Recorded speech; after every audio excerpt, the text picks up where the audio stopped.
Hello everyone, welcome to Hindi voice. Aladdin हिम्मत करके गड्ढे में कूद पड़ा।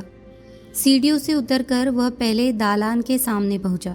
वहां उसने अपने कपड़ों को कसकर अपने शरीर से लपेटकर बांध दिया और डरते डरते दालान में प्रवेश किया कि कहीं उसका कोई वस्त्र दीवार से न छू जाए।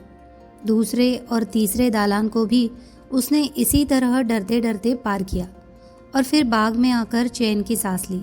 बाग के रास्ते से आगे बढ़ता हुआ वह चबूतरे पर बने एक कमरे में गया तो देखा एक ताक में एक दिया जल रहा है। उसने उसका तेल बत्ती फेंक कर उसे वस्त्रों के अंदर सीने से बांध लिया। फिर वहां से उतरकर बाग के रास्ते वापस आने लगा और वहां के पेड़ों के फल तोड़े। वे दूर से तो लाल, पीले, हरे आदि रंगों के फल लगते थे, किंतु खेलने के लिए अपनी जेबों में तथा जहाँ भी संभव हुआ उसने यह रत्न भर लिए। उसने अपनी ढीली आस्तीनों में भी यथासंभव फल भर लिए और कलाइयों के पास आस्तीनों को कसकर बांध दिया ताकि फल गिर न पड़े।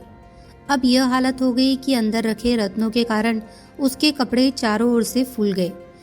किसी तरह दालान की दीवारों से बचता बचाता एक एक कदम संभाल कर रखता हुआ वह सीढ़ियाँ चढ़कर गड्ढे में पहुंचा। वहां जाकर उसने आवाज दी, चचा, मैं दिया लेकर आ गया हूँ, तुम मुझे हाथ बढ़ाकर बाहर निकालो। जादूगर ने कहा, बेटा, मैं तुम्हें अभी निकालता हूँ, लेकिन पहले तुम मुझे दिया दे दो।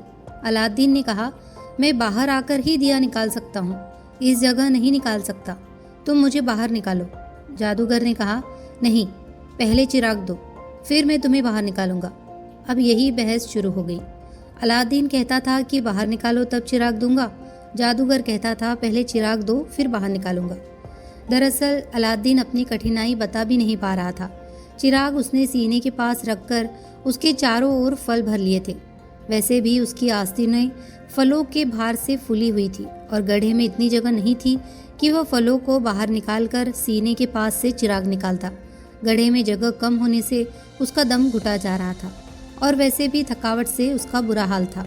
जादूगर की समझ में भी यह बात न आई और वह अलादीन की बातों को उसकी जिद समझकर इतना क्रुद्ध हुआ कि जोर से चिल्लाया, तू मुझे चिराग नहीं देता तो यही चिराग को लिए मर जा। ये कहकर उसने मंत्र पढ़ा, जिससे शीला अपने आप उठकर गड्ढे के मुंह पर आ गई और उसके ऊपर मिट्टी भी इस तरह बराबरी से बिछ गई कि शीला का कोई चिन्ह ऊपर से नहीं दिखाई देता था। जादूगर को चिराग तो नहीं मिला जिसे पाने के लिए उसने सारा खटराग किया था, किंतु उसे यह डर जरूर हुआ कि अलादीन गड्ढे में मर जाएगा और उसकी मौत के लिए उसी को पकड़ा जाएगा। कारण यह था कि अलादीन की माँ रोती पीटती और कई दूसरे लोगों ने भी उसके साथ अलादीन को वीरान जंगल की ओर जाते देखा था। वह सीधा अपनी सराय में गया और उसी दिन अपना सामान उठाकर अफ्रीका के लिए रवाना हो गया। ये तो पहले ही कहा जा चुका है कि यह आदमी न तो मुस्तफ़ा का भाई था न अलादीन का चचा। वह अफ्रीका का ही निवासी था। उसने 40 वर्ष तक वहां पर जादू सीखा। इसके अलावा ज्योतिष, रमल आदि कई विद्याएं भी उसने पढ़ी, जिसके कारण उसको गुप्त रहस्यों की जानकारी हो गई थी। इन्हीं विद्याओं के बल पर उसे ज्ञात हुआ कि चीन के देश में एक स्थान पर एक ऐसा जादू का चिराग है जिसके स्वामी के अधीन कई जिन्न हो जाते हैं। इसी कारण वह अफ्रीका से इतनी लंबी यात्रा करके चीन आया था और अपनी रहस्यमयी विद्याओं से पता लगाते लगाते अलादीन के नगर में पहुंचा था। इन विद्याओं से उसे यह भी मालूम हुआ कि उस चिराग के पास किसी पूर्णतः निष्कपट बालक के अलावा और कोई नहीं जा सकता। कम से कम वह जादूगर खुद तो हरगिज नहीं जा सकता था। एक बात यह भी थी कि जादूगर खुद मोटा ताजा था और चाहे कितने कसे कपड़े पहनता, दालानों की दीवारों से वह छू ही जाता और वही भस्म होकर रह जाता। उसने अलादीन को इसलिए पटाया था और उस पर इतना धन इसीलिए व्यय किया था कि अलादीन के द्वारा उसे चिराग की प्राप्ति हो जाए।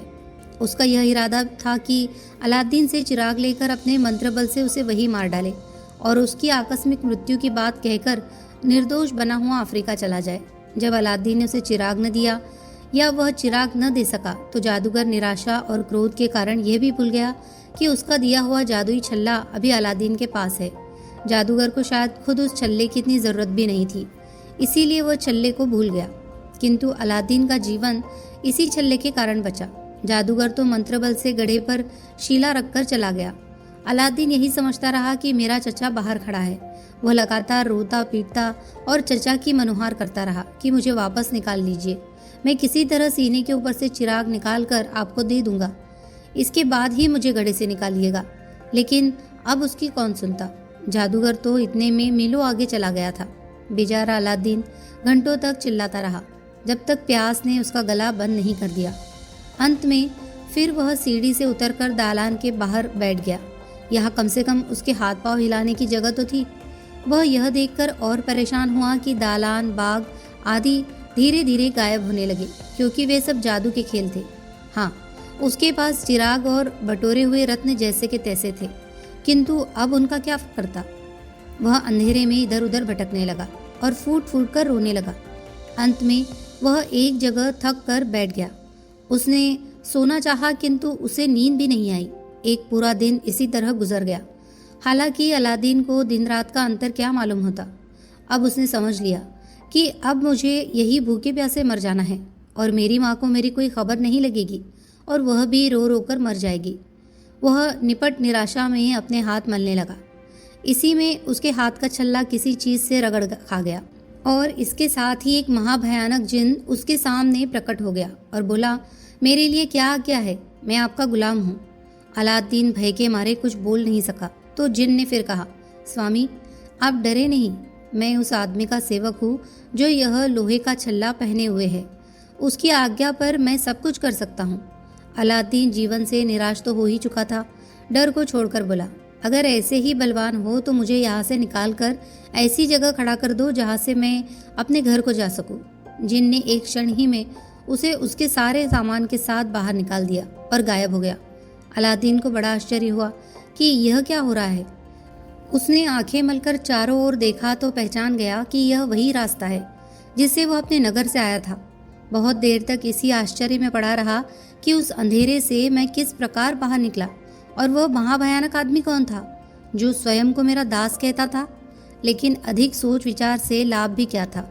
वह 2 दिन का भूखा प्यासा था और यह भी भूल गया था कि रत्नों को फेंक फाक कर अपना बोझ हल्का करे। उसी तरह लदा फदा धीरे धीरे रेंगता हुआ सा अपने घर की ओर चलने लगा और 2-3 घंटे में वहां पहुंच गया। घर पर पहुंचकर उसे बड़ी प्रसन्नता हुई, किंतु वह माँ से कुछ कह न सका। भूख प्यास और कमजोरी की वजह से बेहोश होकर गिर पड़ा। उसकी माँ भी उसकी चिंता में 2 दिन से सोई न थी। उसे बेहोश होते देखकर दौड़ी और उसके मुंह में पानी के छींटे देकर और पंखा करके उसे थोड़ी देर में होश में लाई। होश में आकर उसने माँ से कहा कि कुछ खाने को लाओ, मैंने 2-3 दिन से कुछ खाया नहीं है। खाना तैयार था और उसकी माँ उसे ले भी आई और बोली, बेटा थोड़ा सा खाना, बहुत भूख में एकदम बहुत सा खा लेने से मृत्यु तक हो सकती है। अलादीन ने थोड़ा सा खाकर थोड़ा पानी पिया और बोला, मैं भगवान की दया से ही जीवित बचा। जिस आदमी को तुम अपना देवर समझे थी और जिसके हाथ में तुमने मुझे सौंपा था, उसने मेरे साथ बड़ी दुश्मनी की और अपनी समझ में मुझे जान से मार कर चला गया था। वह मुझसे झूठा स्नेह दिखाकर मुझसे अपना कोई काम निकलवा कर फिर मेरी हत्या कर देना चाहता था। थोड़ी देर आराम करके अलादीन ने विस्तृत रूप से अपने ऊपर बीती हुई बातें अपनी माँ को बताई। यह सुनकर उसकी माँ ने जादूगर को बहुत गालियाँ दी और ईश्वर को धन्यवाद दिया कि अलादीन सही सलामत घर लौट आया।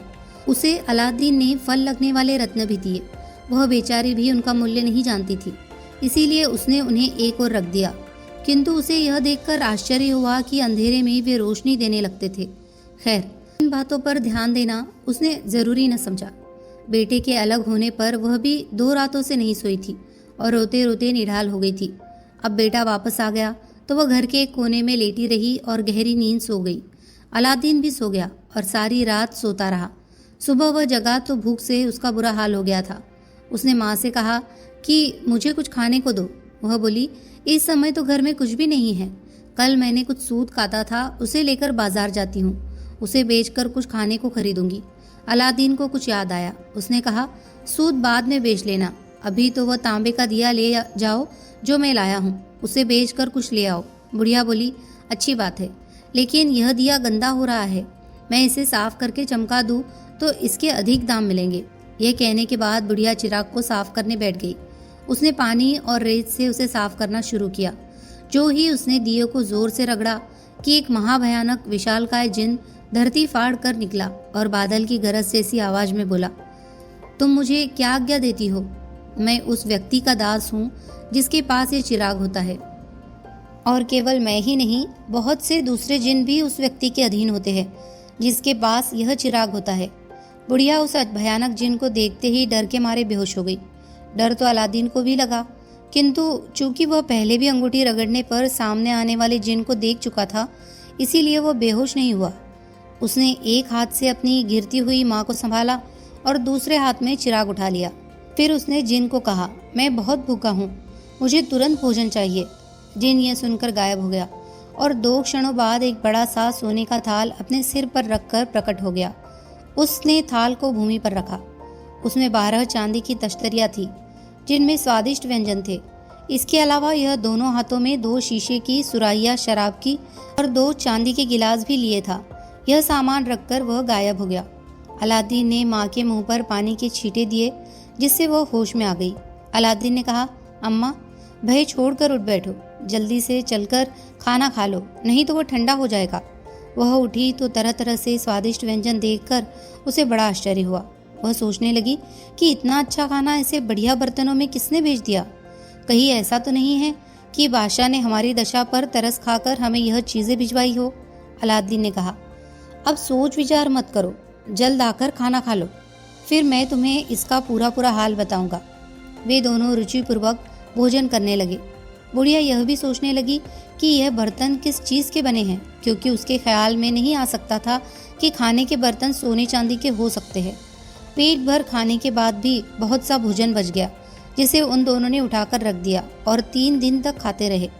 उस दिन खाना खाने के बाद अलादीन ने बताया कि यह भोजन वही जिन लाया था जिसे देखकर तुम डर के मारे बेहोश हो गई थी। जिसके हाथ में वह दिया होता है उसके अधीन वह जिन और उसके अतिरिक्त कई और जिन भी होते हैं। उसकी माँ ने कहा, मुझे तो इस बात पर विश्वास नहीं होता, और ऐसा हो तो भी इस दिए को किसी को दे डालो या फेंक दो। मैं उस भयानक जिन को नहीं देखना चाहती। तुम इस छल्ले को भी निकाल कर फेंक दो। हमें जिन्नों को बुलाकर क्या करना है? हम अपने वैसे ही सीधे साधे अच्छे हैं।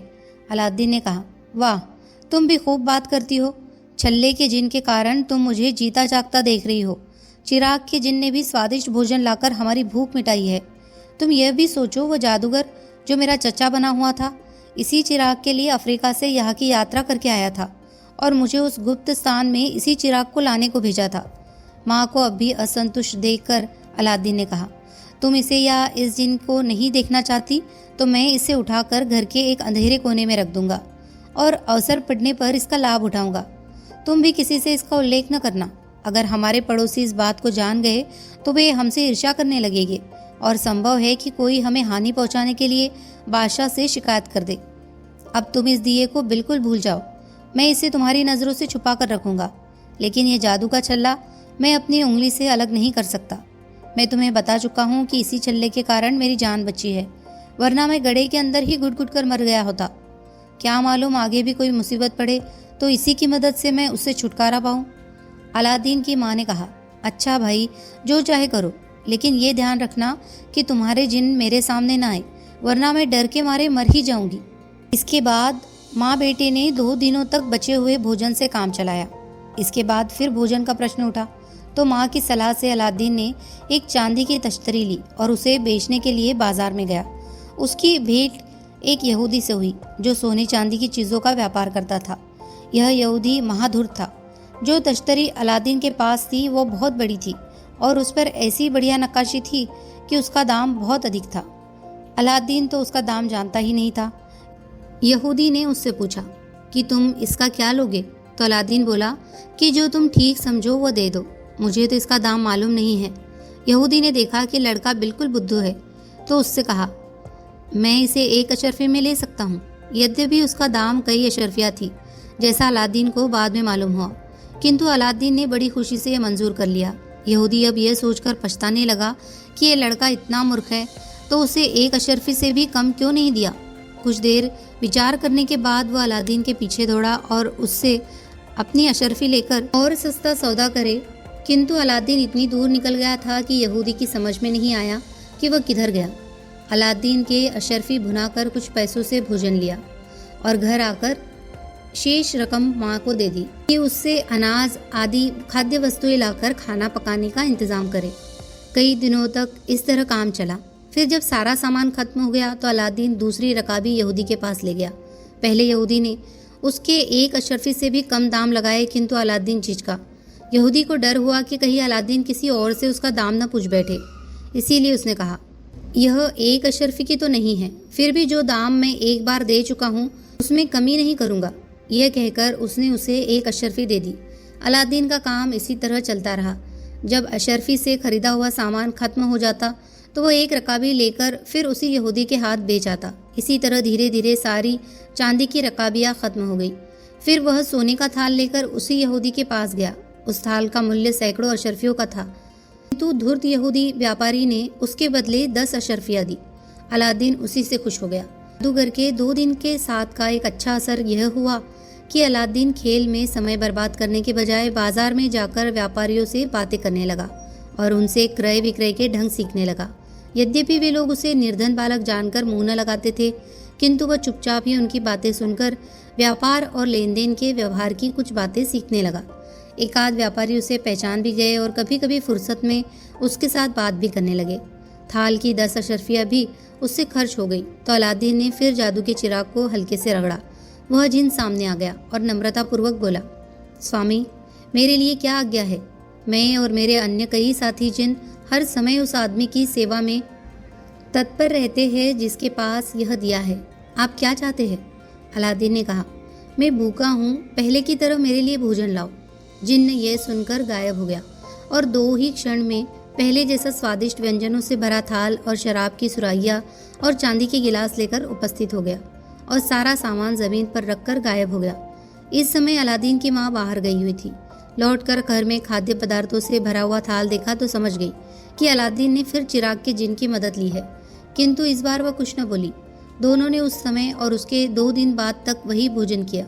फिर पहले की तरह अलादीन एक चांदी की रकाबी लेकर बाजार गया ताकि उसे यहूदी के हाथ बेचे।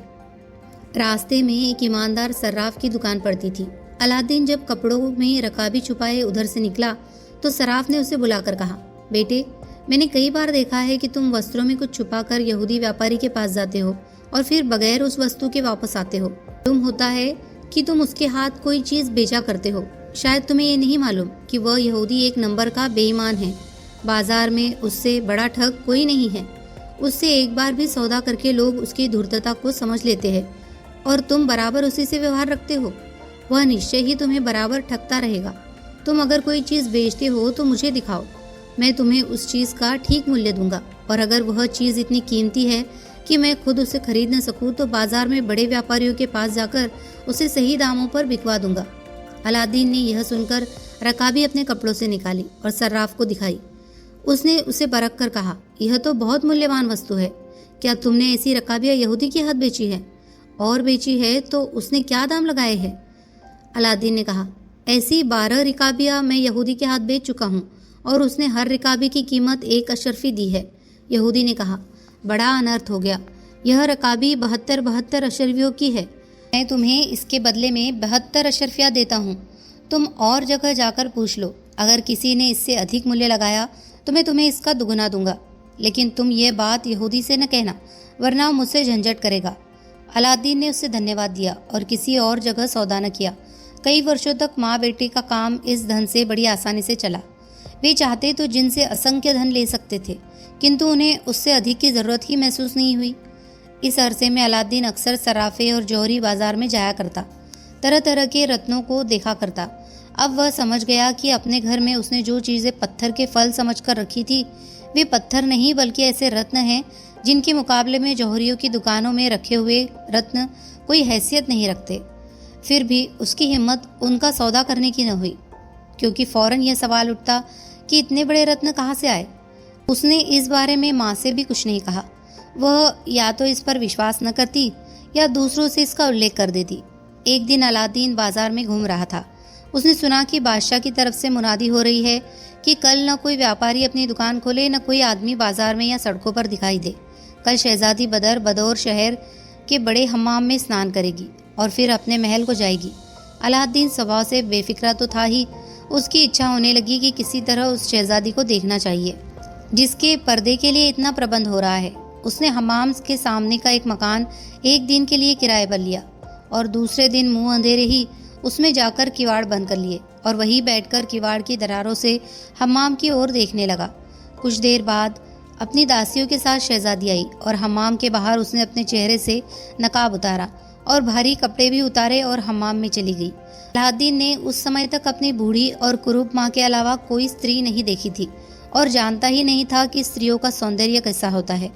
यहाँ उसके सामने स्वयं राजकुमारी आ गई थी, जिससे बढ़कर सारे चीन में कोई सुंदरी नहीं थी।